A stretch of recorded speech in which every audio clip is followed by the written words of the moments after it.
बिस्मिल्लाहिर्रहमानिर्रहीम viewers, welcome back to my course online earning with YouTube. Viewers, अपनी इस video में मैं आपके साथ कुछ फोकस पॉइंट्स शेयर करूंगा। जब आप यूट्यूब को ऑनलाइन अर्निंग के लिए यूज कर रहे हैं, वीडियो से आप मोनेटाइजेशन करना चाहते हैं, तो कुछ पॉइंट्स हैं जिन्हें आपको ध्यान में रखना है। आइए देखते हैं वो पॉइंट्स क्या हैं।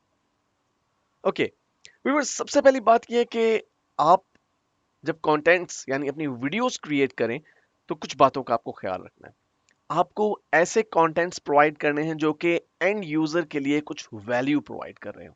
अब एक्चुअली ये जो वैल्यू वर्ड है यहाँ पर, ये बड़ा एक ब्रॉड आप कह लें कि आइडिया के साथ मैं यूज कर रहा हूँ। मिसाल के तौर पे एक शख्स है, वो मंडे को ऑफिस आता है और ऑफिस आने के बाद सैटरडे और संडे 2 दिन चूंकि काम की छुट्टी थी, और मंडे वाला दिन अमूमन बहुत हैक्टिक होता है और काम बहुत ज्यादा होता है। अब वो हैक्टिक रूटीन के बाद कुछ एंटरटेन होना चाह रहा है, कोई फनी वीडियो, कोई फनी क्लिप देखना चाह रहा है यूट्यूब पे, तो एक फनी वीडियो में उसके लिए वैल्यू मौजूद है। एक और एग्जांपल देखिए, एक शख्स अपने होस्टिंग अकाउंट के साथ जो है कुछ प्रॉब्लम फेस कर रहा है और वो उसके लिए कोई वीडियो सर्च कर रहा है यूट्यूब पे जहां पे उसको हेल्प मिल सके। तो ऐसी एक टेक्निकल वीडियो जो उसकी प्रॉब्लम को, स्पेसिफिक प्रॉब्लम को एड्रेस कर देगी, उस वीडियो में उसके लिए एक वैल्यू है। तो आप जब भी कंटेंट्स या अपनी वीडियोस क्रिएट करें, तो कोशिश करें कि वो ऐसी वीडियोस हों जो कि वैल्यूएबल हों किसी भी पॉइंट ऑफ व्यू से। सेकंड मोस्ट इंपॉर्टेंट कॉन्सेप्ट जो पॉइंट है मोनेटाइजेशन के पॉइंट ऑफ व्यू से, वो है सब्सक्राइबर्स। जितने ज्यादा सब्सक्राइबर्स आपके YouTube चैनल के होंगे, उतनी ही ज्यादा अर्निंग आप अर्न करेंगे। इसलिए आपको कोशिश करनी है कि मैक्सिमम सब्सक्राइबर्स आपके चैनल के हो जाएं, और आगे चलकर हम डिटेल में डिस्कस करने वाले हैं कि किस तरह से हम सब्सक्राइबर्स को बढ़ा सकते हैं। कंटेंट्स आप ऐसे क्रिएट करें जो कि एडवर्टाइजर फ्रेंडली हो। मैं आपको एक एग्जांपल से एक्सप्लेन करता हूं। लेट्स से कि आपने क्यूट किटन यानी एक बहुत प्यारा सा बिल्ली का बच्चा है, उस पर आपने एक वीडियो बना दी है और उस वीडियो को आपने यूट्यूब पे अपलोड कर दिया। ये वीडियो शायद यूट्यूब पे बहुत सारे लोग देखें और इसे पसंद भी करें। लेकिन अब प्रॉब्लम क्या है? प्रॉब्लम ये है कि एडवर्टाइजर्स यानी वो लोग जो कि गूगल से राब्ता करते हैं अपनी एडवर्टाइजमेंट्स वीडियोस पे प्ले करने के लिए, उन्हें किस किस्म के कंटेंट्स की जरूरत होती है। व्यूअर्स, एडवर्टाइजमेंट के पॉइंट ऑफ व्यू से मैं आपके साथ ये शेयर करना चाहता हूँ कि कोशिश ये होती है एडवर्टाइजर की कि उसके टारगेटेड ऑडियंस तक उसका पैगाम पहुंच सके।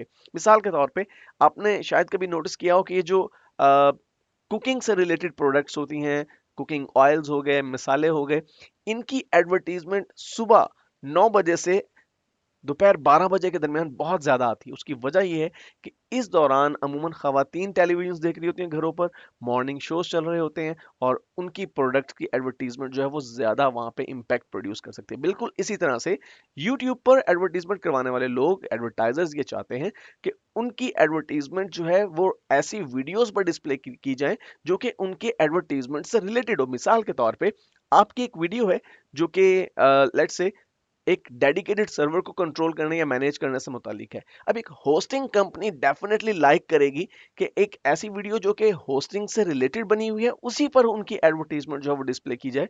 तो आपकी एडवर्ट कोशिश करें कि ऐसी वीडियोस क्रिएट करें, अगर आप टेक्निकल नो हाउ रखते हैं। लेकिन ये ज़रूरी नहीं है कि आप सिर्फ टेक्निकल जो लेवल की वीडियोस हैं वही अपलोड करें। आप यूट्यूब को देखिए, यूट्यूब के ऊपर एंटरटेनमेंट की भरमार है और बेशुमार व्यूज मिलते हैं ऐसी वीडियोस को भी।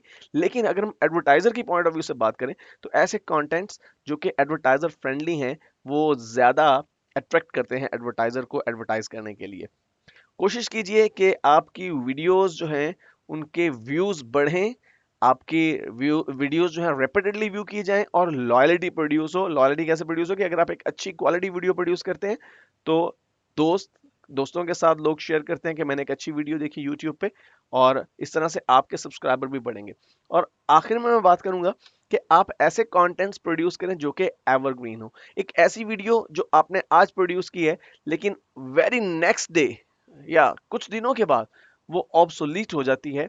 ऐसी वीडियोस आपको लॉन्ग टर्म में रेवेन्यू प्रोड्यूस नहीं करके देंगे। मिसाल के तौर पे आजकल देखने में यह है कि कोई रिसेंट कोई इंसिडेंट होता है, कोई ऐसा कोई वाकया होता है, तो उस वाकये के मुतालिक वीडियोस अपलोड कर दी जाती हैं यूट्यूब पे, और बिला मुबालगा उन वीडियोस को अच्छे व्यूज भी मिलते हैं। लेकिन वो व्यूज चंद एक दिनों तक के लिए होते हैं। मिसाल के तौर पे अभी पाकिस्तान ने आईसीसी चैंपियंस ट्रॉफी 2017 में इंडिया को हराया फाइनल में।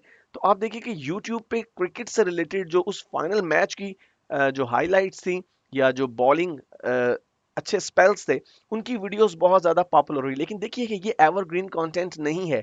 आईसीसी चैंपियंस ट्रॉफी 2017 के कुछ दिन के बाद ही लोग ऐसी वीडियोस को देखना शायद लाइक ना करें। बिल्कुल इसी तरह से अभी बहावलपुर में एक बहुत ही ट्रेजिक इंसिडेंट हुआ और बहुत से लोग जलकर मर गए। तो मैंने देखा कि यूट्यूब पे बहुत से लोग बहावलपुर के वाकये से मुतालिक वीडियोस अपलोड कर रहे हैं और उनको बहुत अच्छे व्यूज भी मिल रहे थे। लेकिन ये टेम्परेरी व्यूज हैं। 2 दिन 4 दिन या 6 दिन के बाद ये कंटेंट्स ऑब्सोलीट हो जाएंगे और कोई उन्हें सर्च नहीं कर रहा होगा और कोई उनको उनको देखने की कोशिश नहीं कर रहा होगा। इसलिए कोशिश कीजिए कि ऐसे कंटेंट्स प्रोड्यूस करें जो कि एवरग्रीन हो।